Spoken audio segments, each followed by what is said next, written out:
Israel right now. Well, in response, Israel says it sent 50 trucks with supplies into northern Gaza earlier today.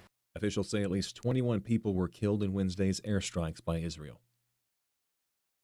A Georgia judge blocks a state rule requiring hand counts of ballots. Fox's Evan Brown reports. A state judge in Fulton County, Georgia, which includes much of Atlanta, says the state rule recently enacted demanding ballots be hand-counted on election night is, in his words, too much too late and would create chaos. He's stopping it from being enacted. The rule is the work of the Republican-majority Georgia State Election Board and was to take effect this month in the middle of the state's early voting period. Democrats sued to stop it. The rule would require election supervisors to unseal ballot boxes and count ballots to see if they matched machine tallies.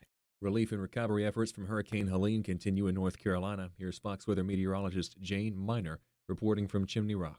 The governor out of North Carolina, Roy Cooper, coming up with an update yesterday with those 92 missing people. The DPS putting together a special task force to account for everybody who is missing, but it is feared that unfortunately, given the scale of this, and now as we enter into the 3-week mark, that some may never be found. Chimney Rock, one of the areas certainly hardest hit when you look at the scale of the devastation here in western North Carolina. Power outages, they've dropped to under 8,000 this morning, and that is very important. A big update because we just had a cold front pass.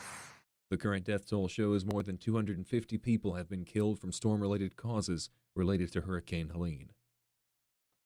Ethel Kennedy will be remembered today in a Washington, D.C. memorial service. Here's Fox's Tanya J. Powers. President Joe Biden will deliver the eulogy for Ethel Kennedy during the memorial service at Cathedral of St. Matthew the Apostle. Kennedy died last Thursday at age 96 from complications of a stroke she had earlier this month.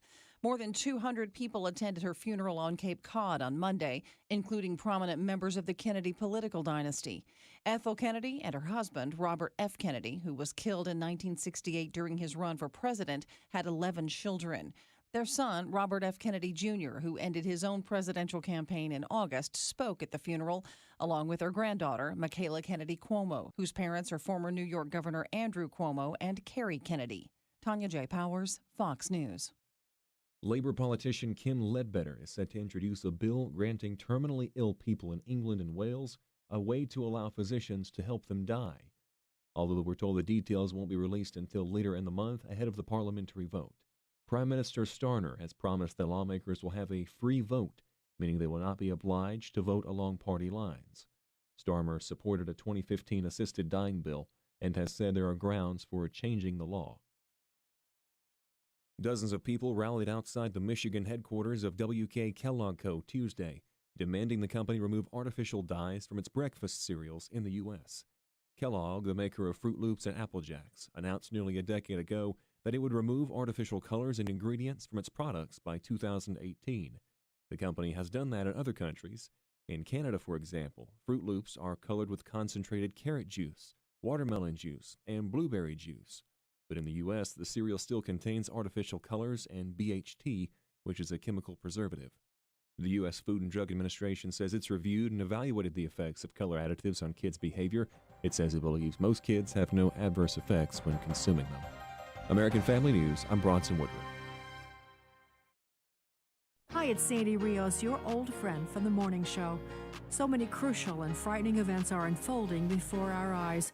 I'd like to invite you to come over to the podcast, Sandy Rios 24/7, so that we can work our way through these difficult times together. AFR.net, any podcast platform, or at sandyrios.com. And one more thing, my book, God's Velvet Hammer, is now available on Audible. So come join us at Sandy Rios 24/7, and remember, God's Velvet Hammer, available at Audible. Welcome to Today's Issues, offering a Christian response to the issues of the day. Here's your host, Tim Wildman, President of the American Family Association.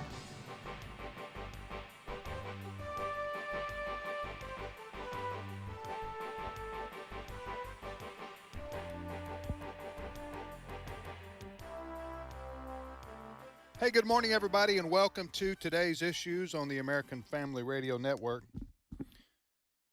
Today is Wednesday, October the 16th, 2024. Again, thank you for listening to AFR. Joining me in studio this morning is Ed Vitagliano. Good morning, Ed. Good morning, Tim. Wesley Wildman. Good morning.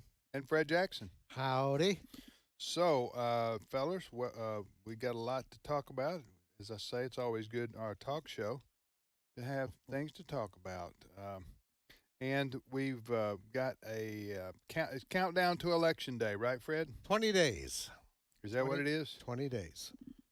Wow. Yesterday was 3 weeks out. Yep. Now we're inside of that. Mm-hmm. Yep. You know what? I wish this could last longer. We can extend the season. I think so. I think extend people it. enjoy this. All the. I don't think you're fooling anybody. My email box will be glad. My email inbox will be happy when this is all over. You think they're going to stop asking for money after the election, so. Tim?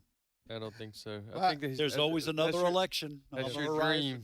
dream. That would be your hope. My email, I get. I'm not kidding.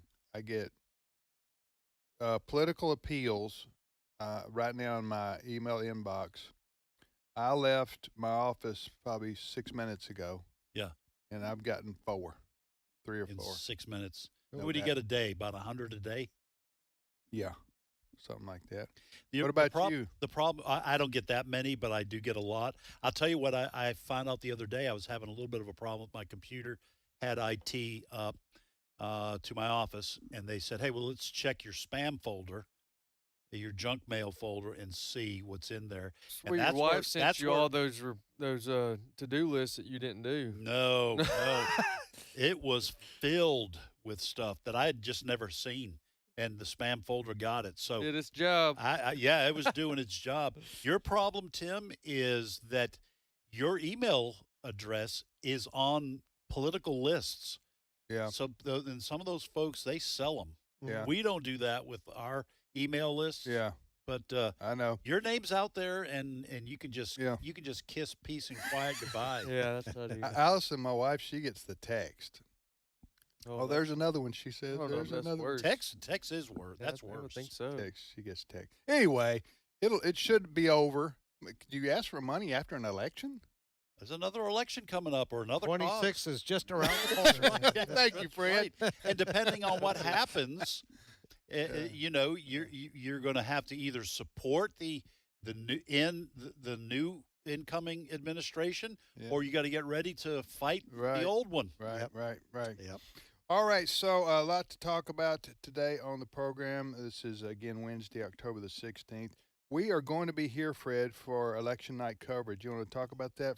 Yeah, going to be absolutely exciting, starting at 6 o'clock Central Time on election night.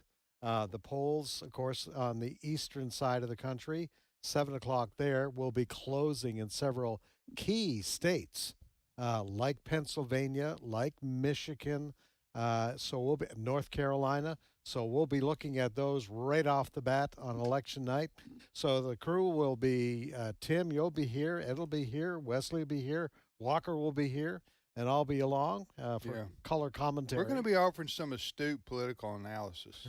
Yeah. It will be astute. Huh? Yes. If it's not astute, Why bother? why bother? That's Yes. our motto. Now, I will say this, and we'll be up here for 5 or 6 hours. Yes. Yeah. And one year, I don't know, it was 2016, but one year we were here past midnight because there was a lot of things going on. And I did put in a request this year for the last couple of elections. I'm not pointing fingers because I don't know who was in charge, but we had chick food up here.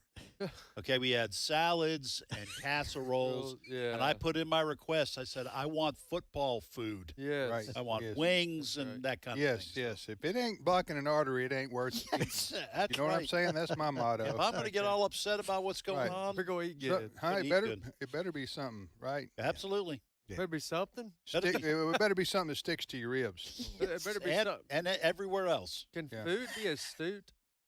Food can't be astute. Food can be astute. It could. You says no. You say no. You say yes.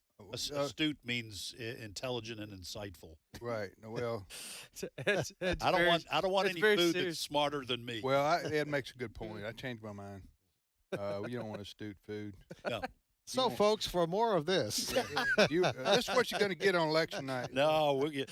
Listen, we all come prepared. I come prepared with electoral maps and historical analysis and all the Senate races, and I mean, we come prepared to this. Yeah. And like I say, we're starting at 6 o'clock Central because we're looking at Pennsylvania, we're looking at North Carolina, Michigan. The races are so close, whatever side of the political spectrum you're on. Look at the latest polls, folks. We're talking about 1-point margins in most of these places. There has been quite a radical change just in the last 10 days or so. So it's super close right now. And tonight is one of those pivotal nights during the campaign because Vice President Kamala Harris is sitting down with Bret Baier of Fox News. The debates so far have all been ABC, CBS, CNN, all of that sort of thing. The networks where Kamala Harris and the Democrats feel comfortable, all right? But tonight, Kamala Harris is sitting down with Bret Baier. That'll begin at 5 o'clock Central Time. So it should be interesting. This morning, Bret Baier was on Fox and Friends. He was asked by Brian Kilmeade whether he's going to be fact-checking Kamala Harris. Here's how that conversation went. Cut one. She keeps on bringing up the president's calling for a bloodbath if he loses, dictator for a day, the Charlottesville situation, and separate putting kids in cages. All these are inaccurate characterizations of what the president was saying. Says it over and over again. As an interviewer, without you're not a moderator, you're an interviewer. When she says something inaccurate about her opponent, are you going to feel compelled to correct? Fact check. It's a different thing. You're not a moderator. And a moderator, you're trying to stay out of it, let the candidates kind of do their own fact-checking. Ideally, you don't want to be the story. In an interview, it's one-on-one. And if you go down those roads, it's not about defending Donald Trump. It's about defending, the accuracy of the statements. So, we'll see how it goes. But I think that I'd probably step in. Why is Harris doing an interview with Bret Baier? I have a theory about this. Theorize. All right. There are, as we've talked about, I was looking here on CNN, here's the headline, Harris will join over 100 Republicans in Pennsylvania. The headline just above it, Harris's Fox appearance is an attempt to give Republicans dissatisfied with Trump a reason to vote Democrat. Here's what I think. This is a gamble, though, for her. Okay, first of all, it's a gamble because she could have a disastrous interview and could sink her chances. But she knows, and Democrats know, that while they see support, for example, amongst black men slipping for Kamala Harris, she may be able to flip the table and draw Republicans to her, Republicans who don't like Trump and who might sit out. You have this group, Evangelicals for Harris, okay? I think she's going on. If she has a really good interview, she might convince Republicans who are on the fence to give her a second look. Wesley, what do you think about Ed's theory? Could be. I think a little different. I think that Harris sat by. I don't know if she was purposefully trying to do this, but it appeared to be an attempt when she first when she was given the opportunity, I guess, to run for president. You mean when they kicked Biden out? When they kicked Biden out. I got the impression that she was trying to do the basement campaign and just stay at, the least amount of interview. But she reached a point where she was criticized enough by both people, but both sides, that you got to do something. And so she began doing the interviews and town halls, and that went from her numbers being flat line or a slight bump after the convention to now they're starting to drop ever since she started doing town halls and interviews and answering questions about what you would do or what you have done as a VP. And so as a result of that, I think now she sees the numbers going down, and she thinks that the more interviews, more she can do, maybe she can recover that. Because now that she's dipped down, you can't stay neutral. You can't back off and not do interviews. That's true. Because now that she's entered that phase, so I think she's in an attempt to try to recover some numbers. She and her campaign. I don't know about Republicans, Right. but She and her campaign knows she's behind Trump in the swing states, and so she would have been better taking the criticism of just not doing Anything? the basement, like Yeah. Biden did. Yeah. She would have done better. So they the reason that she's going to do an interview on Fox with Brett Baer, which is high risk for her, is because it's risk reward. Right. Exactly. But what's the reward? Well, I mean, why do an interview with a Republican-leaning Brett Baer? I agree. If I were her, I wouldn't do it. If I were her campaign, but I think they think kind of like what you're saying and Wesley's alluding to. She needs something to boost her numbers back up. And so if she can if she can get on Fox News with Brett Baer and do a really good job, then that will help her campaign, and that will say she went into the lion's den. Yeah. She took on a conservative commentator, and she came out and she did well. There's more to gain for her than to lose, I think, just because she's so far down. Yeah. She's dropped. She ever since she got in the public figure, her numbers have dropped quite a bit. Well, and listen, I'll say this: she was helped by her debate against Donald Trump. Mm-hmm. She did much better than most people expected. She sounded coherent. I don't remember a word salad. She wasn't very specific, of course. She never is. She handled that moment well, and she got a bump from it.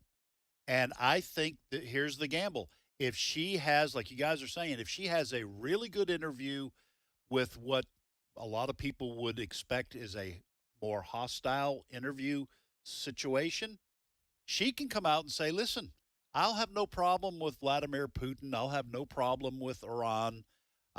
See, I can handle this kind of pressure. Yeah. Brad, But what it's do a you gamble. think? Well, Sorry I cut you off. No. Okay. there's one other aspect to this that I've heard some people voice is Brett Baer going to be tough? Brett Baer is not some of the other anchors at Fox who tend to be really tough. Right. Brett Baer is kind of a armchair guy, very kind of low key. He's not as tough as some of the others have been on the Democratic Party on Kamala Harris. And so there's some nervousness amongst conservatives. Will he really go at her when, for example, she says, we offered a solution to the border. Yeah. We had that bill. He will. I think he will. Yeah. Is he going to call her on that? He's more of an old school journalist. Ted Koppel type. Yes. Yes. I don't expect he's not going to be like Greg Gutfeld. No. Or some of these folks who would be more likely to be sarcastic, harsher edge. I think he's going to do. I think Ted Koppel's a perfect example of that style of old school journalist. He's going to be polite, let her answer, and then when he comes back, he's not going to be like we saw with who was the lady who was interviewing J.D. Vance. Remember how Martha Redditz. Yeah. Yeah. She was arguing Yes. with J.D. Vance. I don't think you're going to see that with Now, this guy. you guys Brett were Baer. talking about that she's been falling behind in the polls, and in one area is with black males. Right. She's falling behind. So that's why it was interesting yesterday. She went on with podcaster Charlemagne, and I'm going to play you one of the questions. He asked about the border. He confronted her on the He's a Democrat. He's a Democrat. But he's also been a little bit peeved, quite frankly, with saying the Democrats just assume. Right. It was Joe Biden's. If you ain't black if you don't vote for me. That's right. He got very upset about that. He's the same podcaster. Anyway, she goes on with Charlemagne yesterday, and he asked her about the border policy, and he was very direct. Cut number 4. Doesn't the Biden administration have to take some blame for the border, though? A lot of the blame? Because, the first 3 years, y'all did get a lot of things wrong with the border. No, Charlemagne, first thing we dropped was a bill to fix the broken immigration system. which, by the way, Trump did not fix when he was president. There were no border security measures in that bill. Again, like you just said, it was all about amnesty for those people that are currently here.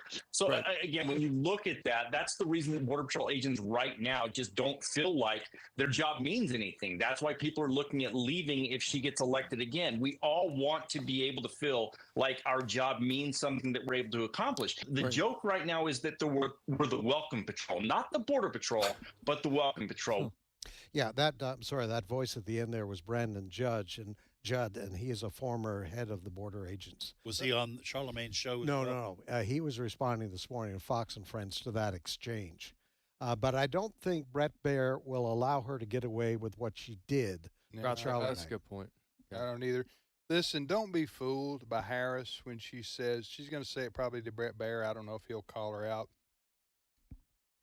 When she says, she said the first thing we dropped, and let me just say to Harris, she dropped a lot.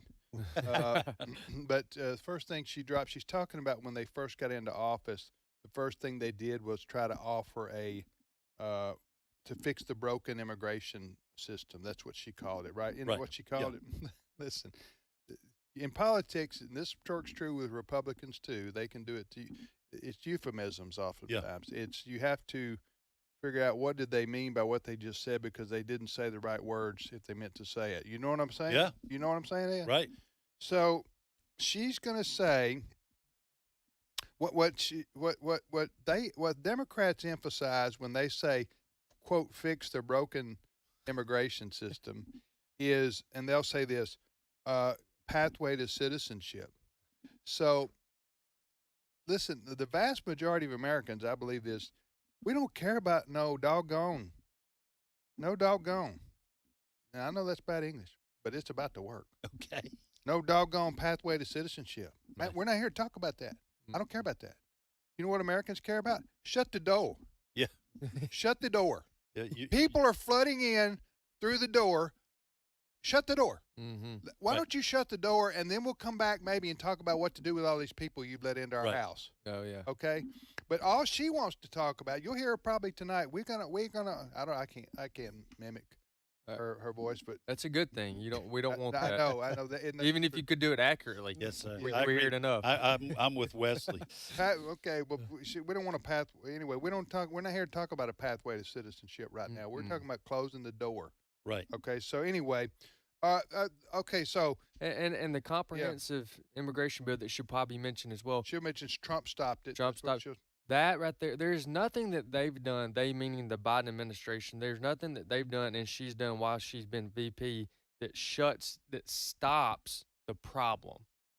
That's what I'm saying. Shuts the door. Yeah. There's nothing they've done that shuts the door, which is the problem. Yes.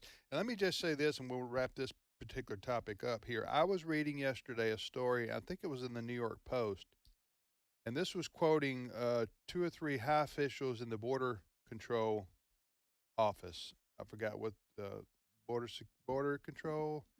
Anyway, they were saying that if Harris is elected, it's going to be mass resignations. Yeah. Did you guys see this? I did. Yeah, thousands. Huh? Yes. Yep, thousands. Because they're already under duress for not being able to do their job, and they're being scrutinized, and they've just become the welcome wagon. Yeah, is all they're doing. So if Trump is not elected and Harris is elected, it's going to be and there may be people to fill their jobs, but they were saying, you know who they're going to be? They're going to be 20-year-olds with no experience. Yeah, who are just going to help. They're going to be ineffective at all. Right. All right. So we're talking about Vice President Harris appearing on Brett Baier on Fox News tonight with a one-on-one interview. I'm surprised she's doing it, but we'll see how she fares. How long an interview is it? Is it an hour? Half hour, I'm told. Half hour, 30 minutes. That's all you want, bro. And Fox is saying there will be. It's going to be pre-recorded, played back though in its entirety. Not like CBS. There's no editing going. They're committing themselves. There's not going to be any editing. What is done in the live record is what you're going to see tonight at 5. Isn't Trump doing an interview too today? A big interview with Harris Faulkner? Yes, Harris Faulkner and former President Trump sat down in Georgia yesterday. It's being played back right now. It's on the air right now. It's being played back. The audience was only women. That's all. That's kind of discriminatory, isn't it? I'm disappointed to hear that. Yeah, like you couldn't even tongue in cheek, though, right? What? Yeah, they just that's a voting block, so they wanted to get their take. So So you're telling me if we had a audience with all men, that would be acceptable? Sure. Yep. Okay. Well, let me play you a little bit of that because it was recorded yesterday. So let me play you a little bit of exchange. A mom at this town hall meeting with Harris Faulkner, Fox host, and former President Trump, being asked about immigration policy. Cut number 9. My son is a Georgia Bulldog. He was on campus the day Laken Riley was murdered. You know, terrifying for all those kids, right? I wanted to know, like, how quickly in a sanctuary city, like they're calling Athens, Georgia, how quickly can you remove those threats to our society so that our children can go out on a run, as they rightfully should be able to do, in a park in the daytime by themselves? We can do things in terms of moving people out. We can move them out of the sanctuary cities. We're going to end all sanctuary cities in the United States, and we're going to go back to normalcy. And we're going to have law and order. How do you do that? No, he can't do that. He can't. Here's the problem. Now, you could get Congress to pass laws, but as the law currently stands, the federal government cannot force cities or states to do federal work, and that's the opposite of a sanctuary city like Athens, Georgia. The reason it's a sanctuary city, they say, if you're, I mean, they don't come out and call anyone an illegal immigrant, but they say if you are here and you want to come to Athens, you go ahead. If you get arrested for something, we're not turning you over to ICE. We're not letting the federal government know, and we're not going to arrest you. We're going to protect you from the feds. We're going to protect you from the feds.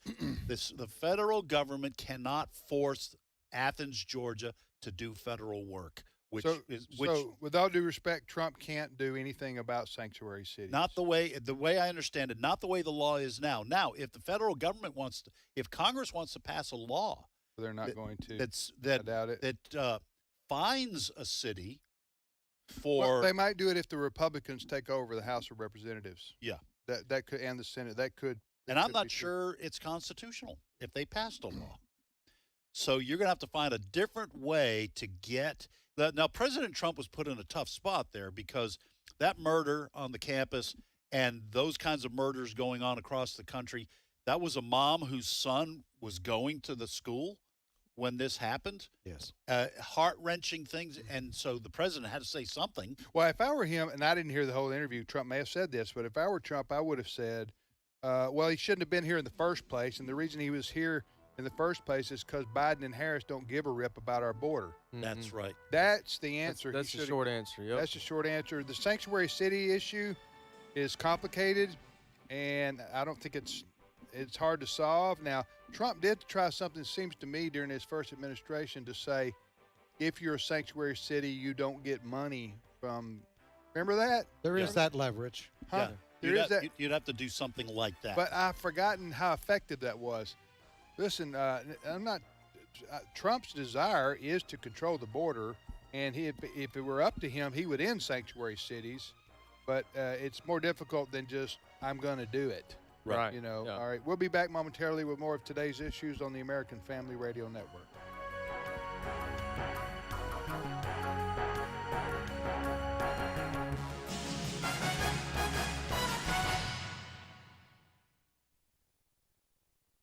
It's my turn. Here is your host for My Turn, Don Wildman. I'm just one man, he said, excusing himself. What can I do about all of this? You know, I thought about his philosophy, and the more I thought about it, the more I pitied him. I'm just one man, just one man, just one. It was an easy way for him to excuse himself, because he was like every other person ever born, just one person. He thought that he'd been shortchanged. He considered himself ineffective because he was only one person. Suppose everyone should take his attitude. It would be a real tragedy, wouldn't it? Well, fact about the matter is that too many have taken that attitude. That's the reason we need to take a look at history a little. Martin Luther was just one person, but he was one person who called the church to repentance and changed the face of the whole world. When he hung those 95 Theses on that little All Saints church door in obscure Wittenberg on October the 31st, 1517, he had no idea they could or would change the course of literally millions of people. But he was doing what he, one person, could to cure what he considered to be a great wrong. Russell Conwell was one man with one speech which he called Acres of Diamonds, and in which he told about finding treasures where you are. He gave that speech more than 6,000 times, and yet that one man, with that one speech, founded what today is Temple University, and literally put thousands of youngsters through college. Florence Nightingale was just one person. At the age of 17, she heard the voice of God calling her into the nursing profession, a profession made up at that time of drunks and prostitutes. She faced the greatest opposition to her calling from within her own family, and her decision to follow her dream caused a great split in their relationship. But because of her dedicated decision, she made the field of nursing one with a high and holy calling and one widely respected. Gandhi was just one person with a great dream that freedom could be won for his beloved India without the use of violence. He was one person who believed that the most powerful weapon one has for fighting wrong were a just cause and lots of love. And he was right. There was still another who was just one person against the whole world. One person rejected, mistreated, misunderstood, hated, and crucified. But not once did he excuse himself from some task, even a cross, because he was just one person. He never murmured, never whimpered, never refused to try because he was just one person. And today, millions have found salvation through that one person. His name, of course, is Jesus of Nazareth. I'm just one person, you say. Well, my friend, that's all it takes to change the world and to make it a better place in which to live. Don't you think it's about time you got busy? This has been My Turn with Don Wildman, a production of the American Family Association. A bruised reed he will not break, and a smoldering wick he will not extinguish. He will faithfully bring forth justice. He will not grow weak or discouraged before he has established justice on the earth. In his law the islands will put their hope.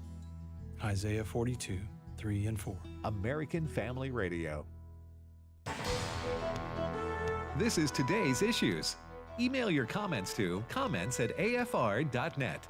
Past broadcasts of today's issues are available for listening and viewing in the archive at afr.net. Now, back to more of today's issues. Hey, welcome back, everybody, to today's issues on the American Family Radio Network. Tim, Ed, Wesley, and Fred, we thank you for listening to AFR. You can watch the show on our Facebook page, Today's Issues, the Facebook page. We also are on YouTube and have our own live video streaming service. Do we not, Ed? We do. Stream.afa.net, stream.afa.net. Lots of great resources there. There are movies. There are shorter documentaries. It's filled with impact series. Infomercials? No infomercials. No infomercials? No, not that I know of. Okay. Cultural institutes. There are just all kinds of great resources for educating and getting informed so that we can be informed and active citizens. Yeah, amen. Well, joining us now is our colleague Abraham Hamilton III, who is host of the Hamilton Corner each Monday through Friday here on American Family Radio from 5 to 6 o'clock in the afternoon. Abe is a Central Time, I should say, 5 to 6 o'clock Central Time. Abe hosts the show, the Hamilton Corner, here on AFR, and he's also a constitutional attorney. And Abe, good morning to you. Good morning. Abe, we were talking about President Trump yesterday or today, whenever it aired, received a question from a woman on the interview with Harris Faulkner about sanctuary cities and whether he could do anything about it because she was citing the murder of the young lady, Lincoln Riley, in Athens, Georgia, that shocked the nation a few months ago, killed by an illegal alien. And so that brought up the question to us about sanctuary cities and sanctuary states, because President Trump was saying he was going to do something about it, but Ed and I were saying, as much as he may want to, don't think he can. What do you say about that? Yeah, I mean, in the bottom line, when you get to what a sanctuary city and a sanctuary state is, it's a state or a city or municipality that has decided that it specifically will refuse to cooperate with federal law enforcement as it pertains to notifying them when there's a criminal illegal alien in their midst. And that's what it comes down to. Did you ever have that? Would you ever have that in your law practice when you were working for the district attorney's office? Oh, this is something I did every single day. So what happens when in the two district attorney's office, I worked in Harris County District Attorney's Office and the Jefferson Parish District Attorney's Office in the New Orleans metropolitan area, is that when you get a new case, I'm the prosecutor, so I'm the lawyer in court bringing the case to court. When I get a new case, my investigator would run a criminal history on the defendant, and that criminal history would include an indication of citizenship. As a matter of routine, when I say routine, I mean every day, every case. As soon as I get a notice of a lack of citizenship, we would have what's called an ICE hit. So it would be my job to notify the Department of Justice in my locality that, hey, we have an illegal alien in our local jail. All right, you guys need to be aware, and I will correspond with you throughout the process of this case's prosecution so that you can confer with me and let me know when y'all coming to pick this guy up. You know, and so that's something you did every day with a bunch of cases. It happened more frequently. Okay. So you did that as your role in New Orleans and in Houston, Yes. but a city like Athens, Georgia, or a number of other cities, Los Angeles, other places, or the whole state of California under Kamala Harris, by the way, did refuse to cooperate with ICE. In other words, they wouldn't do what you just did. Okay, let me ask you this question. Okay, let's say that California has said we're a sanctuary city. We're not going to cooperate with immigration. What's ICE short for? Immigration, Customs and Enforcement.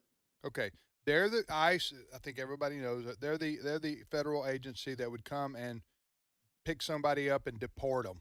Okay, ICE. Okay, so my question is, a state like California, a city like Athens, Georgia, and other places in the country that call themselves sanctuary cities, sanctuary states, and they're going to say we're not going to cooperate with the federal government when it comes to deportation of criminals. Even my question would be, they do that in the name of what?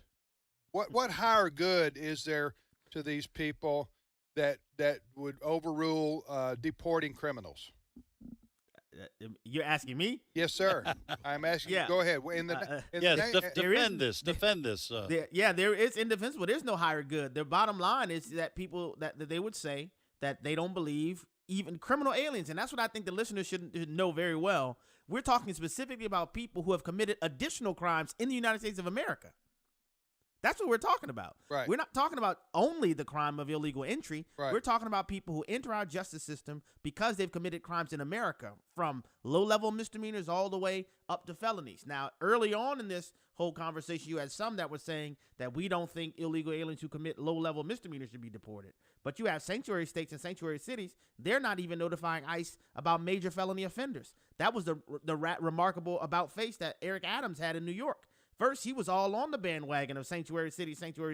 Then he realized, some of these illegal aliens are committing murder. Some of these illegal aliens are burglarizing and committing armed robberies and things of this nature. We need to be able to deport them, you know. And so, frankly, there is no higher good. It is just. I know there's not a higher borders good position. Reasonably, but the secular progressives or regressives, as you call them, these whacked out far lefties are going to say, I'm guessing they're going to say, nobody should be called illegal, even if they're a criminal.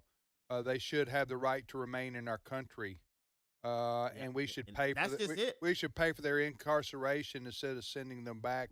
Because if you send them back and they're a brown person, that's a racist. I mean, I'm grasping at straws here, but I'm trying to think how in the world would they? What their justification would be? Well, yeah, what the liberals' justification would be for not cooperating with the law. And I would also say this.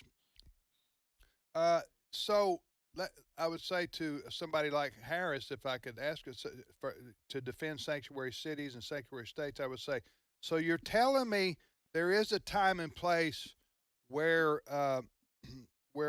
civil disobedience is acceptable to you, namely states and cities saying we're not going to follow federal law. That's what you're saying. Is that you're absolutely right. And it's important for people to know. So, like in the process I described earlier, so let's say when I'm prosecuting in Harris County, I get a case. A guy is accused of committing armed robbery. I'm prosecuting that case. I notify ICE. What happens with ICE is that they obtain dual jurisdiction and they would begin removal procedures. So it's not even like, automatic, you're just kicked out of the country right at that point. There's due process on the federal side as well to say, is there any basis for you to be in this country? Oh, no, you are illegal. And so the removal proceedings would happen contemporaneously with the prosecution of the case that I'm handling in the county district court system. All right, go ahead, Wesley. Yeah, I was going to say, with all the differences and even divisions between the Republicans and the Democrats, and now historically, this is the first time in history where the majority of Americans support deportation, okay? With all that said, you would think that the common ground, you can, again, I understand the differences between the parties on allowing people to come through the southern border unvetted. The Democrats versus, I get the difference there. But the common ground, and should be a hard yes for everybody, is when someone's here illegally, okay, take the illegal part out, now that they've committed a crime and they're not supposed to be here, how is it that we can't agree that those people, if you've got a criminal record, should go back to the country that they came from? That should be, you would think that would be common ground. Even if you disagree on open border, closed border, if you've come here and you've committed a violent crime, I don't know how hard it is for. Yeah, I would say probably that's going to split the Democrat Party. You're probably going to get 50% of Democrats who are going to say, I agree with that. They commit a violent crime, they got to be deported. Sure. Although a caveat to that, I would say, is I don't think so. I think if they commit a violent crime, they need to go to our prison and stay there. Well, I'm talking about after the fact. After the fact, because they could go home to their home country and be let off scot-free and never have to pay for their crimes. Ed, you were going to ask a question? Yeah, Abe, just one additional question that's tied to the issue of illegal immigration, but isn't about sanctuary cities so much. But I'm looking at USA Today article. It says the U.S. Justice Department sued Virginia Friday to prevent it from canceling voter registrations in violation of federal law. But Governor Glenn Youngkin, a Republican, says canceling the registration of suspected non-citizens has been state policy for 18 years. All right. Yeah. So first of all, can a state say we're not only a sanctuary state, we're going to let illegals vote in our federal elections? And what do you think about this Virginia situation? So two things. First of all, federal law currently prohibits illegal aliens from voting in federal elections. However, there is no prohibition on state and municipal elections. You've had some of these sanctuary states, some municipalities in New York that have already expressed policy that they're going to allow illegal aliens to vote in their state and local elections, which presents the question, well, how are you going to separate that from federal elections when the elections are happening at the exact same time? Right. Which is why this is an issue. Now, to the state of Virginia's case, it's interesting that the Department of Justice has filed this lawsuit now because this is, as you mentioned, Governor Glenn Youngkin has said, this has been a part of the state of Virginia's policy since 2006. It's state law, it's state procedures, and even some of the policies implemented by Governor Youngkin during his administration. This has been their policy for all of this time, which raises the question, why are they bringing this lawsuit now? States have the lawful authority to ensure that lawful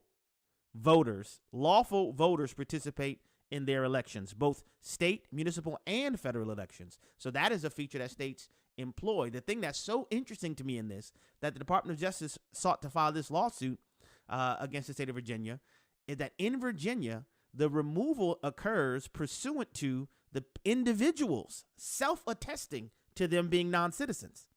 So they are, through different processes like driver's license, DMV records, and other things, they check a box that says, I am a non-citizen, or they do not check a citizenship box, which triggers the Virginia policy that causes those names to then be cross-referenced with their Board of Elections, and then those people are notified that they need to provide proof of citizenship in order to be able to remain on the voting rolls. And this has been in place in Virginia for years. So it provokes the question, well, why is the Department of Justice filing this lawsuit now, where they're hiding behind a post-Civil War era legislation that was meant to prevent southern states from preventing African Americans from voting, to say that, well, you can't do that within 90 days of an election. So they waited until this point because of that 90-day threshold. But if this was an issue, why didn't they bring the case long before? And I think they are attempting to make it an election day issue to try to prevent states like Virginia and others to exclude non-citizens from participating in federal elections.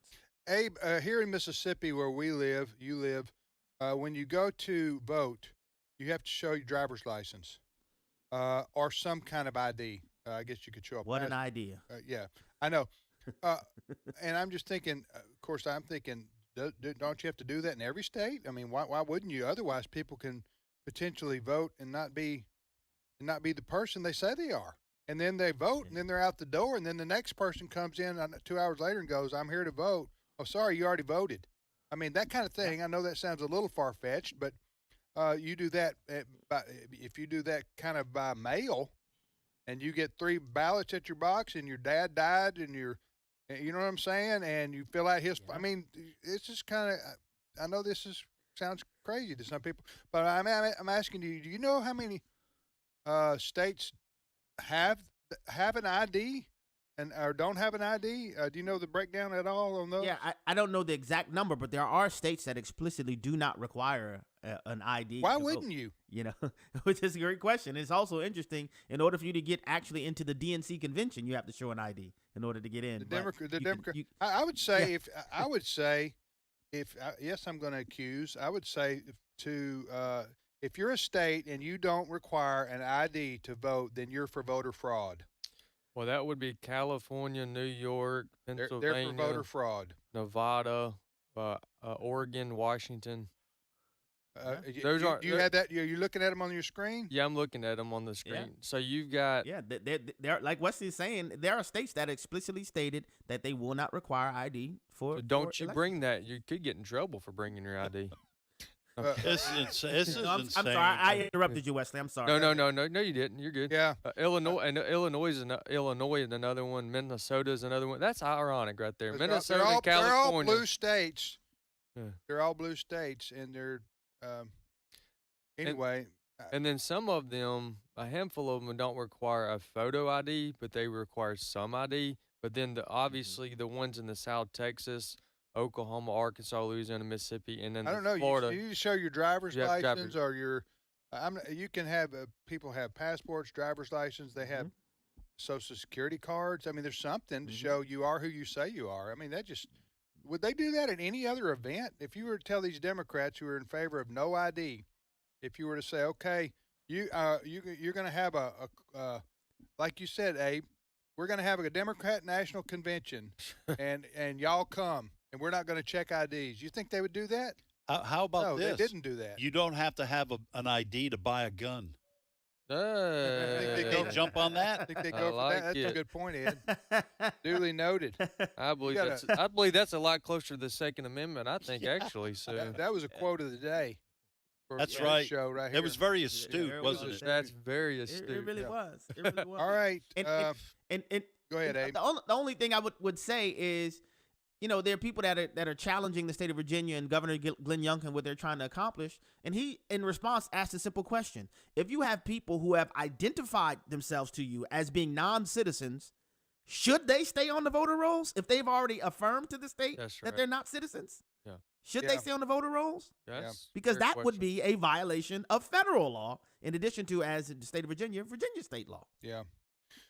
All right. Well, Abe, what do you got coming up this afternoon on the Hamilton Corner? Well, do you know yet? I have competition today because there's this profound interview that's going to take place the same time I come on the air this evening. You might have heard about it. Yeah, Harris v. Bear. Yeah, and I grew up in a middle class family, Tim. And I know. hear that so I know, and I the tried cloud is above us, Yeah, and- above us. and Trump. Oh man, Oh man, that was That's closer than we tried earlier. It's like that was pretty close to the witch on the Wizard of Oz. That's what I was thinking. That's Wicked Witch of the West stuff, right And there. your little dog Yeah, too. yeah. All right, bye, Abe. See Yes. you, brother. Take care. All Take right. care of you and your Alrighty. you and your whole family. And my little kids too. All right, that's Abraham Hamilton III, who has like 6, right? He does. I think he has exactly 6. Exact. You said like 6. That could be 7 or Oh, 5. did, Five or did. seven. So he said exactly. So Yeah. I was going to say, how do you fragment your children there? 5.5 or 6? He has the average. 6 children, the little Hamiltons, which will be blessing our country before long. Yes, they will. And that is a smart bunch of children. You got I've that said it right. on the air before. The day that Abe told me that he and his wife Maria were teaching their kids Latin, Yeah. I thought all these kids are going to be doctors or lawyers. Yeah. Well, you know what? We're gonna outnumber the atheists before long. Do you There think you go. so? Yeah. Now we won't have as many cats as they do. That's fair. Single women with cats. Yeah. By the way, I am not mocking single women with cats. Yeah, you were. Well, I kind of was, but I was mocking not amongst our listeners who have their heads on straight. I was talking about the secular progressive There you single go. women with cats. Which I knew that's exactly what you were talking about. Thank you. You didn't even have to explain it to me. You're the man. You're welcome. I don't. Well, I shouldn't even talk about that. Go ahead. I don't mind. Go. What do you say? I just don't. I don't get the. You still got 7 minutes to hang I- yourself, so you I may want to know. wait toward the end. Anyway, You know what? cats as pets, they don't. They're I'm not, with you, they're brother. not pets for Haitians, though. No, I don't have. I don't have anything against cats. They're just. They just hang out, walk around, and I'll tell you what. I just don't. They don't greet you at the door like your little dog does and welcome you home. That's a feeling you get from your pet. For the cat, it's just like Cats are like teenagers. cat may just look at you and then go back to whatever it was. Go ahead. Cats are like teenagers. Okay. They only come over when they need something. They pay attention to you, and that's it. You feed them, you take care of them, but they could care less if you're in the room. There's no emotional attachment Dogs to a cat. are like kids. When you Right. come home and your Right. kids, Daddy, Yeah. Daddy. Yeah. I heard a That's great. what I'm saying. I heard a great line. Yeah. I'm not recommending this, but I heard someone once say, if you really want to know who loves you and your family, then put both your dog and your wife in the trunk, and then when you open it, you tell me who still loves you.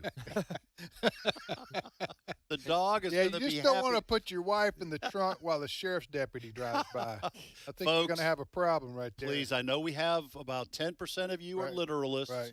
out there. And It you was a think- joke. You think I would put my wife in the trunk? No, No. I would not. No, you wouldn't. No. But it was a funny line. Now, Well, what? You've managed to insult teenagers in the Yes. last 2 minutes. Right. Cats are Also- like teenagers. Also, single ladies with cats. Single ladies with cats. Secular Yeah. progressives, though, only. Right. Right. Right. All right. Well, and while I y'all were- insulted the rest of the women by implying it's okay to put your wife in the trunk I of hope the car. Ed is aware that our producer Brent is compiling a best of Yeah. Ed He is not. insults.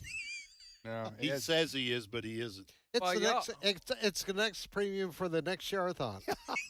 All right, Wesley, what were you going to say, Wesley? Well, while y'all are joking, I'm working over here, and I just cannot get past this Oregon no ID required. There's other states, but just listen to this. Ready? You ready? If Oregon, you talking about? Yes. Okay. If voters cannot provide voter ID, this information, which is an ID card, so they don't have to have photo ID, then they can print off and sign an online registration form and mail it into their county election office to complete this registration. This is Ballotpedia. So you go online, you print off a sheet of paper, and you sign it, and you mail it in, and that's your form of a... That gets you registered. What could possibly go wrong there? And you know the irony of this? Oh, that's... If that person goes to the airport in Portland, Oregon, do you think he's going to get on an airplane? Right, I printed this out at the house. Yeah. Officer, Mr. TSA. This TSA. proves. Right. And I've signed it, and I've approved myself. Yeah, I've approved myself. I can verify all the information I wrote down right there. I wouldn't lie to you. That's right, yeah. That's just, anyway. All right. I just can't get past but it. So how many states, Wesley, have no ID for voting? That's 1, 2, 3, 4, 5, 6, 7, 8, 9, 10, 11, 12, 13, 14. And they're all heavy blue states. Almost purple. Almost We're like insanity dark blue. rules. That's right. Exactly. I would just say. Yep. Okay. Yep. 14 say you don't have to print off, sign anything. You just got to show up. Yeah. Well, anyway. All right. So I got much more I could say there. We all do. But all right. Next story. Fred, you got another issue before we? Yes. Do you have issues, Fred? Yeah, I've got issues. I've got a stack of issues here. Ed's a compassionate man over here. I am. He'll be glad to. Bring it. Yeah. All right. I will weep. Headline yesterday: Biden-Harris administration threatens Israel with loss of weapons funding. All right. I think this is going to be an issue for a lot of folks. The treatment of Israel by the Biden-Harris administration.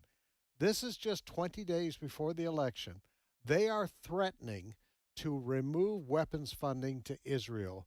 They say Israel is not opening the doors wide enough for humanitarian aid.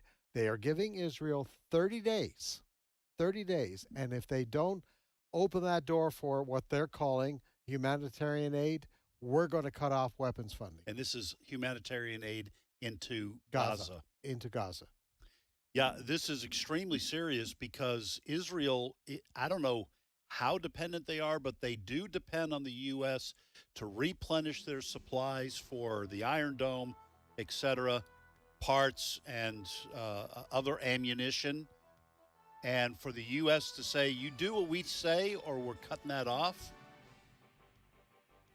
I'm just telling you, the policies we've seen from this administration are sad, sickening, and evil. Well, dangerous. Also double talk in many ways.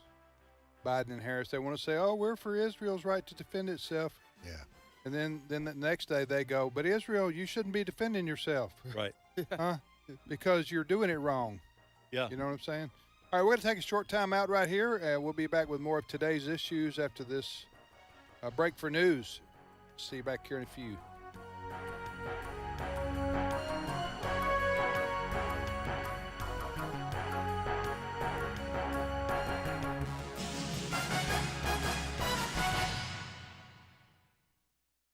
The views and opinions expressed in this broadcast may not necessarily reflect those of the American Family Association or American Family Radio. Faith, family, freedom. American Family Radio. Dr. Travis was a man that was full of life. Bert Harper of Exploring the Word. He loved the Word of God, and it came across in the classroom. Dr. Travis put in my heart a desire to know God through His Word. And that's what we're trying to do on Exploring the Word. Exploring the Word, weekday afternoons at 3 Central on American Family Radio. This is American Family Radio, a listener-supported ministry of the American Family Association.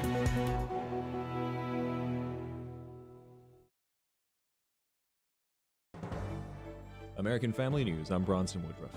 In Colorado, a new report of violence at an apartment complex highlights how the influence of Tren de Aragua, a Venezuelan criminal organization, is growing in the United States. Here's Fox's Alicia Acuna.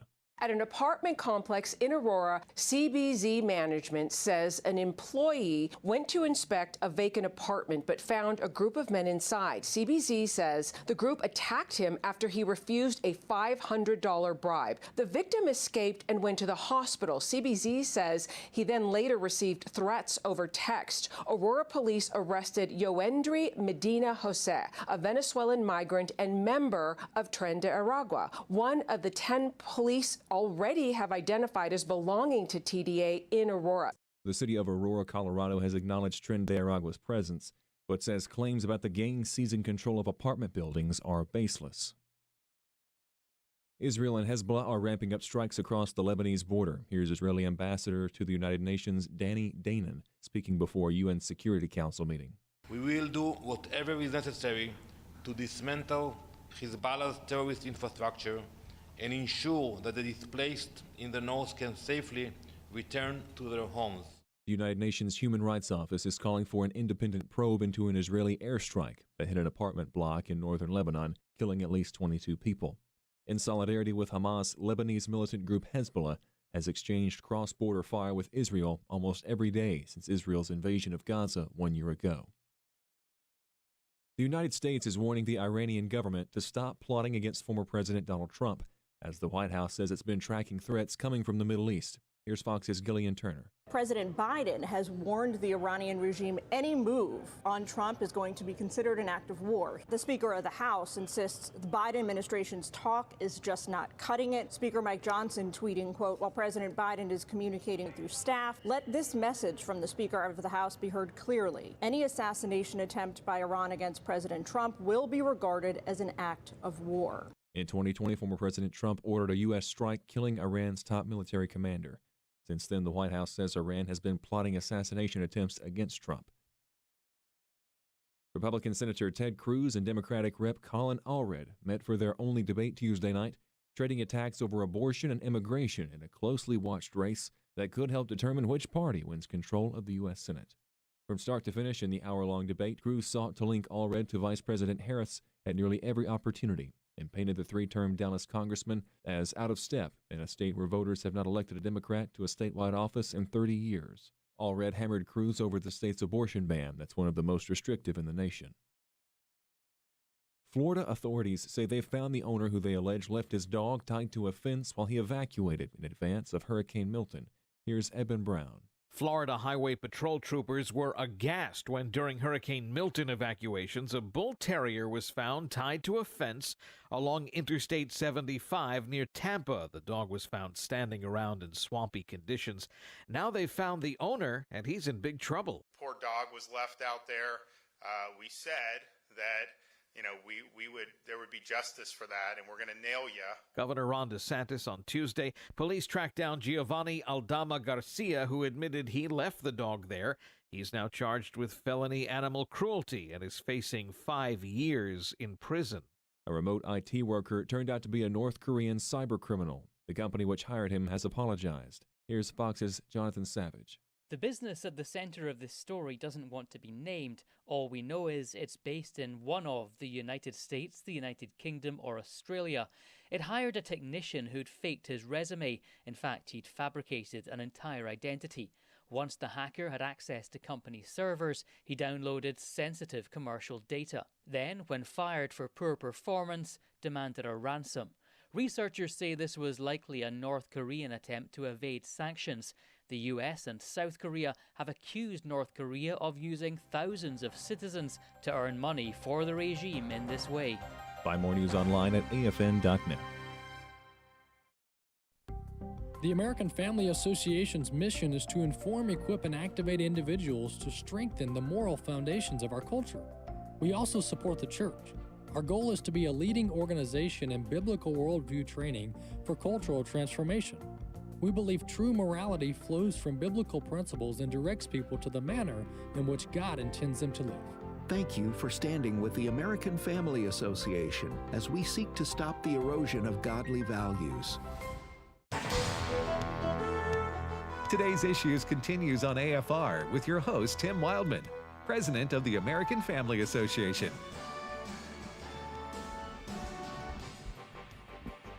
Hey, welcome back, everybody, to Today's Issues on the American Family Radio Network. Today's Issues, the name of the show. I'm Tim with Ed, Wesley, and now Steve Paisley Jordahl joined us. Good morning, Steve. Good morning, Tim, and everybody. Steve's got the brown and blue Paisley shirt I got on. the Paisley today, yes. Brown and blue typically don't go together, but on a Paisley you can get away with it, don't you? I think so. Yeah, well, a lot on a Paisley as far as the color scheme That's goes. true. That's true. I got various shoes colors. that have brown and blue.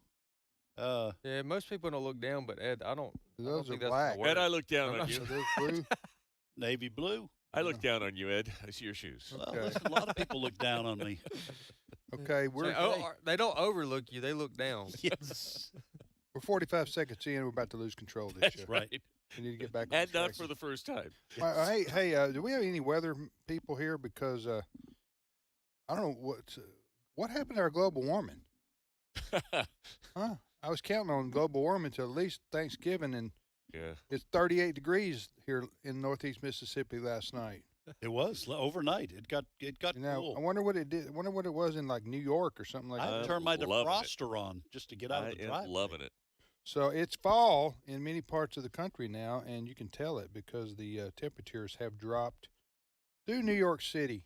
I got Colorado Springs while I'm Okay, there. what's Colorado Springs? 51 degrees right now. Today, low of 32. New York City. New York City? Yeah, New York City. I want to know what New York is right now. All right, tonight. Where my son happens to live, it's 55 degrees right now, low of 43 today. Okay. Well, anyway, I'm just saying that fall is here for sure. And down in the South, this is a little bit early. Yeah. I remember Thanksgivings in the past and Christmases in the past where I was outside with shorts. Yep. So you may be. I've only been here 8 years, but I think several of those years we've had what we call out in California an Indian summer, which means it gets cold, and then about October, November, you get through 2 or 3 weeks of really hot weather back. Yeah. I don't know if that'll happen this year, but Hot weather is a wonderful thing. I like cold weather. Well, I guess to each his own. Yeah. You also wear Paisley. I know. No one's ever accused me brown and blue of having good taste. You also wear Paisley, and it's 2024. All right. That was brutal. Yeah. Proud of you. Sorry, Steve. Proud of you. Okay. Yeah, I'm just weeping over in the corner here in a little fetal position. But we don't look down on you. All right, Steve, what's your first story you bring unto us? All right. So DEI, diversity, equity, and inclusion, we're kind of seeing a little bit of a walk back in a lot of places. A lot of schools and businesses are saying this isn't working out so well. It's not working out that well at the University of Michigan either, but boy, are they doubling down. So University of Michigan. The Wolverines. They're spending $250 million since 2016 on DEI initiatives. They have 241 people at the school that have DEI-type jobs in that field. You mean promoting DEI? Their job is to enforce DEI standards. Wow. or They had their flashlight and their belt and their Barney Fife attitude. I don't even want to. Diversity, equality, and inclusion. Right. That's what they're enforcing. By one estimate, according to the New York Times, the university has built the largest DEI bureaucracy of any public university. However, the Times is saying, this is the New York Times, that Michigan has struggled to achieve its central goals. Listen to this. The percentage of black students, currently 5%, has remained largely stagnant at Michigan. Overall enrollment rose. This is a state where 14% of the residents are black. It's stagnant at 5% enrollment. And a less positive campus climate is reported currently than at the start of DEI. There's no sense of belonging. Who doesn't have a sense of belonging? Minority students. I didn't ever have a sense of belonging either, and I wasn't a minority. In college, why do you have to have a sense of belonging? You just gotta you better make your grades, or your dad makes you come home. It's that simple. That's your sense of belonging. I don't get that. Well, anyway. you are of an older age. You and I, never Okay. went through. Maybe we could ask Wesley. I 'cause bet maybe that's he's true of blacks, all of the whites, DEI. browns, and everybody else. That's a really good point. All joking aside, I developed some friends on college, like when I went to Boston College. Right. My roommates and stuff. Right. But the school didn't say, "Hey, we want you to feel welcome here, like it's your home away from home." Got to have a safe space, babies. I had to go to the cafeteria and eat food that my mother wouldn't even throw out. I didn't feel like I was at home. All right, let me Good continue. point. I got a couple Good on you. other statistics. All right, things go to ahead. throw at you. According to the New York Times, instead of improving students' ability to engage with one another across their differences, Michigan's DEI expansion has coincided with an explosion in campus conflict over race and gender. I think that's a feature of DEI, not a bug. Just my opinion. Complaints involving race, religion, national origin increased to almost 400 from a few dozen of roughly the same period a year ago. In the 18-month period ending in February, out of 67 complaints, this is how good they're doing it at DEI. Out of 67 complaints of harassment or discrimination based on national origin or sexual orientation, an overwhelming majority involving anti-Semitism after October 7th, a total tally of 1 has been investigated and they've found findings. 1 out of 67? 1 out of 67 since last October. First of all, how many students attend Michigan? You're probably talking 50. More than a dozen. I don't know. Well, I'm just saying, and you talking about like on their main Ann Arbor campus? Yes. Yeah. I'm gonna guess 40 to 50,000. Because 67 reports of discrimination, right, out of 50,000 people on 40,000? a campus of that size. Yeah, that's just. And they're spending $250 million, or $250 million? $250 million. And they've got 241 people in charge of this. That's right. I'll make a prediction in the next 2 years, 18 months or 2 years. Brent says 52,000 students. Tim was right. They're going to follow suit with all the other, a lot of the other college campuses and companies that they say this is not worth the money. We're going to have to I agree. I agree. Clearly not worth the money. It's not worth the money, especially when your football team's losing. You better put that money in football if you want to get back up there. Actually, I want to see them apply DEI to their football team. Well, listen what you were just talking about. With 50,000 students, 67 complaints, 1 they investigated for $250 million, 241 jobs that they put into this, and it's increasing division on the campus. Right. So they're closing it down. No, they're not. They're doubling down. The point of this story for me was is that it fails. Okay, again, to repeat, because people may be confused, we're talking about, this is a report about diversity, equality. Equity. Yes, diversity, equity, and inclusion program on the campus of the University of Michigan in Ann Arbor, and it's a big flop. Diversity, inclusion got you. Equity? Equity is equality of outcome. Okay, I got you. So it's not like we always used to think about everyone gets the same opportunity. It's a liberal's paradise. This is we want to make sure that oppressed groups have the same outcomes as privileged groups. I want to be a part of that. To which I ask, you're an oppressor. Oh, sorry. To which I ask, how often? Yeah. How often what? How often do they have to have equal outcome? Because, once you give them equal outcome, you give them the leg up, you give more money to the people that aren't, then 10 years down the line, the people that work harder are going to have more again. And then we're going to have to go all over. Yeah, it's just liberal gobbledygook nuttiness. It is. Huh? That's all it is. Next story, Steve. All right. Well, Kamala Harris is involved in another scandal. Another one? Well, yes, another one. Christopher Rufo, who is a reporter. I know who he is. More I've met him conservative. before. Yeah. He's with the Manhattan Institute. Anyway, he has done some research. Apparently, Kamala Harris had a book out called Smart on Crime, A Career Prosecutor's Plan to Make Us Safer. This came out several years ago.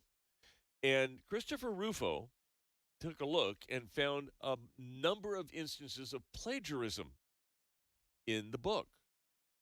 By Kamala Harris? By Kamala Harris. She actually lifted entire paragraphs from Wikipedia without attributing it. Do you remember several years ago, the first time that Joe Biden decided to run for president? It was several years ago, and he got caught plagiarizing the life experience of a British politician.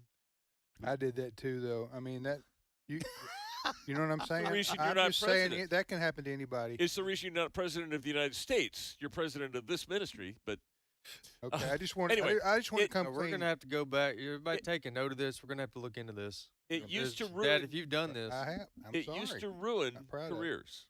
Look, yeah, but it's this is 2 strikes on one swing. Okay, not only is she caught plagiarizing, but she's caught plagiarizing from Wikipedia. Right. That's like stealing a line out of a comic book. Right. All right. It's not out of a work from a professor of history. It's kinda Wikipedia. It's kind of her speed, I got to say. But so the New York Times is Did having. she really do this? Yes. Oh well. How long ago? That was her book about 12 or 15 years ago. 2009. Oh, would that not be great if Brett Baer asked about that tonight? Well, yeah, he might. He might. That would be D- pretty d- bold. Yeah. Especially if you just lifted Entire paragraphs. Right? so off Wikipedia. Wikipedia. By That's the way, its own level of scorn. yes. Am I right? You're right. Listen, I'm not dissing Wikipedia per se. No. I like Wikipedia. Wikipedia is a good jumping off place For dummies. A lot of well, And I subscribe. I don't claim to be anything other than that. Right. But I will go to Wikipedia, and it's pretty well sourced.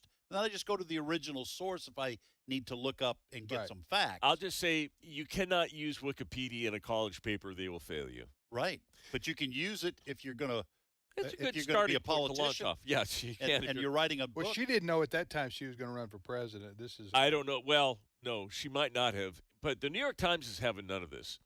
They reported on this. First of all, they reported the headline for the New York Times is "Conservative Activist Seizes on Passages from Harris Book." This is a conservatives jumped or pounced on this. You're saying This- the New York Times is running cover for her. Oh, totally. In a Okay. couple ways. Okay. I'm shocked. They are by this. underestimating, even though Christopher Rufo sent them several dozen examples, they only took 5 and got some plagiarism expert to say it wasn't that serious. Their headline isn't Kamala Harris plagiarized, but it's conservatives are noticing. And then just because they wanted to provide some cover, they got 2 of their opinion columnists, who used to be book reviewers, to write a column on Melania Trump's book called Melania. Let me tell you what they had to say about this. And it's relevant because, well, if we're going to talk about books, let's talk about this one instead of Harris's book. One of them, whose name is Pamela Paul, says, "It's funny you say it's like a conventional memoir because I feel like it was barely a book. It's a book-adjacent object, but it's not actually a book." I listen. This sounds terrible. I look forward to the day when the New York Times goes bankrupt and has to fire all these people. Yeah. And they have to go get a real job writing for Wikipedia. Listen, I was going to kid around about Kamala Harris and just say I am very disappointed that she plagiarized, Yeah. but nobody's going to believe that I'm surprised by this. Listen at this. Go ahead. I was just going to say she clearly does not have the intellectual ability to be at the top of the political food chain. She may be adequate for being Attorney General of California, but she shouldn't be President of the United States and I'm not saying it's because she's a Democrat. I'm saying because she is not equipped for that position. I could probably get in trouble for this, but I have trouble thinking if she's got the mental equipment to serve fries at McDonald's. She just she did it for a while in that she area. Says. Yeah, while she was growing up in a middle class That's family. right. Steve, if I were you, I wouldn't be ordering. Beat me to it. Steve, if I were you, I wouldn't be going through the drive-through McDonald's this afternoon. I think Not you with may, that paisley you shirt. May, no, you may be a target. It might be for the Well, I'll tell you what, our local McDonald's, they're not going to throw a milkshake at you. I know that because the machine's broken. That's right. And it's always perpetually. Okay, it's broken today too. Listen, and tomorrow. All right. In I advance. worked. I'm sorry, Tim. I worked the French fry line at Burger King.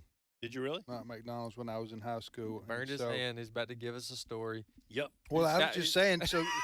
When Steve says, "quote," what did you say?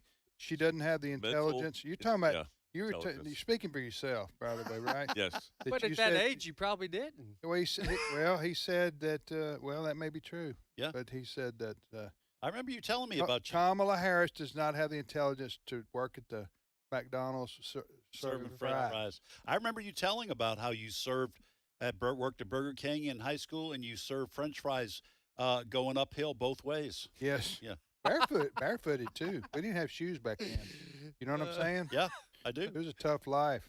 It was a middle class. Middle class family. As a fry server, Steve, I take offense at your. All right. Well, I'm kind of exaggerating for effect. Your character. She probably. All right, listen. I don't. Okay, I think we the need. analogy. In fairness, what I perceive as fairness, I'm going to be the balanced. I'm going to be the liberal. Yeah. For a minute. Okay. I'm going to pull a nail. Bring it. I don't think Kamala Harris is a reasonably intelligent person. Yes. Okay. Kamala Harris won. She won a statewide election as Attorney General in California. Yes, it's California. She won a statewide election to be voted United States Senator in California. I don't know that she ever ran for re-election. But so I'm just saying she's a reasonably intelligent person, but but she's not highly intelligent.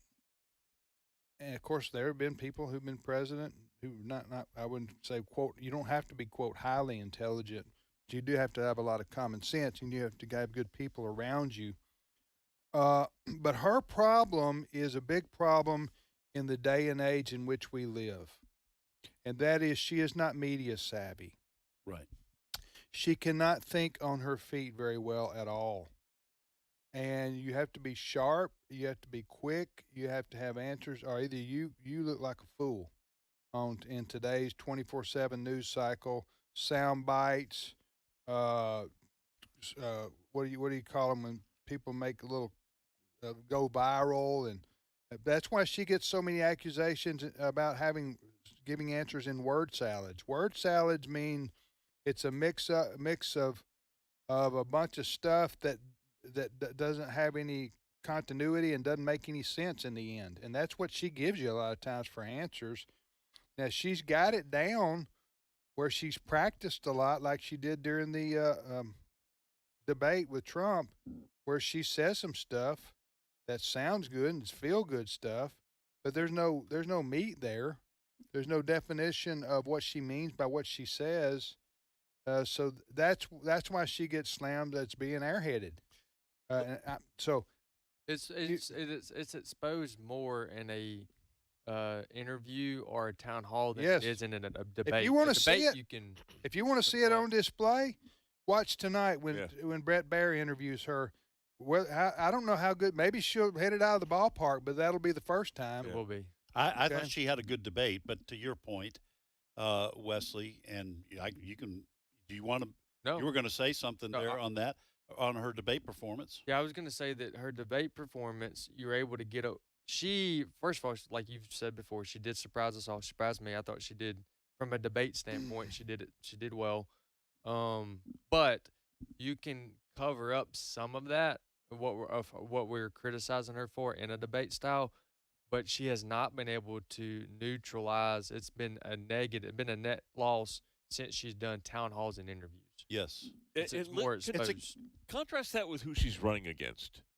Donald Trump knows how to string a sentence together. He knows how to think on his feet. One example.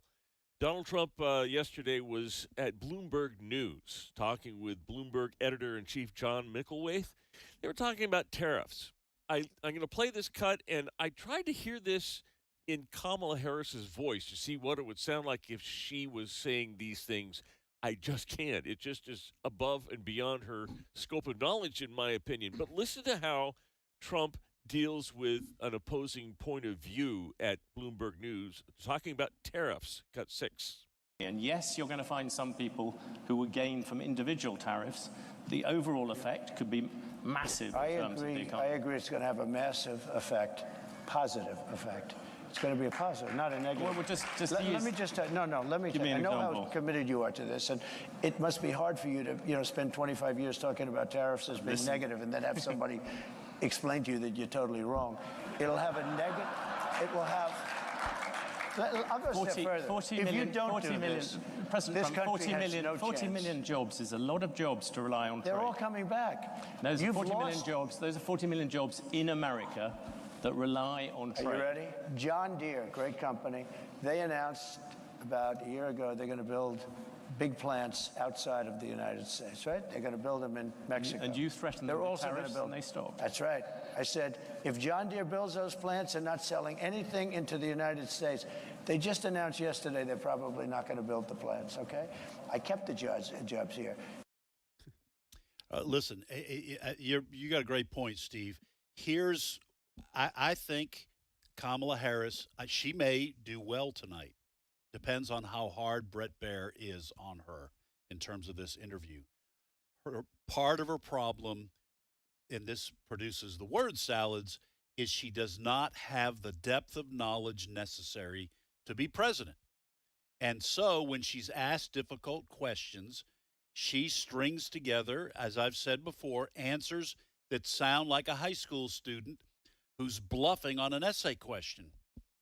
You repeat words from the question, you repeat words in your answer, and you throw a couple other things in there, like she was doing for a while after the Democratic National Convention.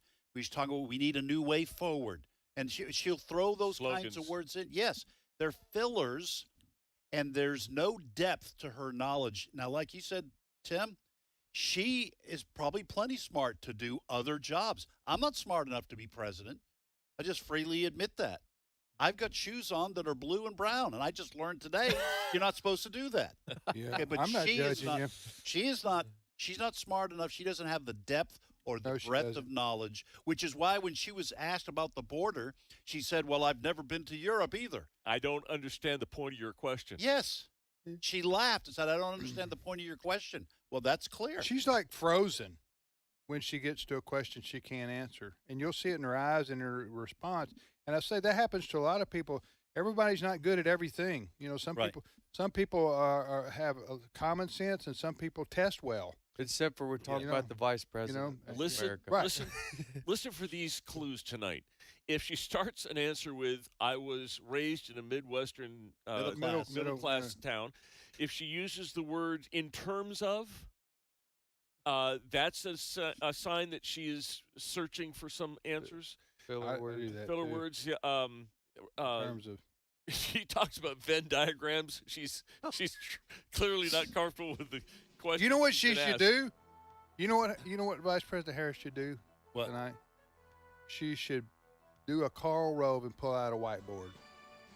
I would pull out a whiteboard. You know what I'm saying? Oh, yeah. And I don't mean this to sound in any way racial, but a whiteboard. I would pull out a whiteboard or blackboard, I don't care. Right. And start doing some diagrams. Venn diagrams. For Brett Baer. Yeah. Huh? Don't you think that would be? I think that makes things worse. Oh, you do? Yeah, because then it really becomes clear. Then people take screenshots, right? And it becomes a meme. No, then it becomes a comedy skit. Oh, so you think she's going to start tonight, whatever he asked, with, I was raised in a middle-class family? She might not use that. She's been called out on that. She'll There are words. I bet she'll get that in the first. All right, we'll see what happens. We'll see you back here tomorrow.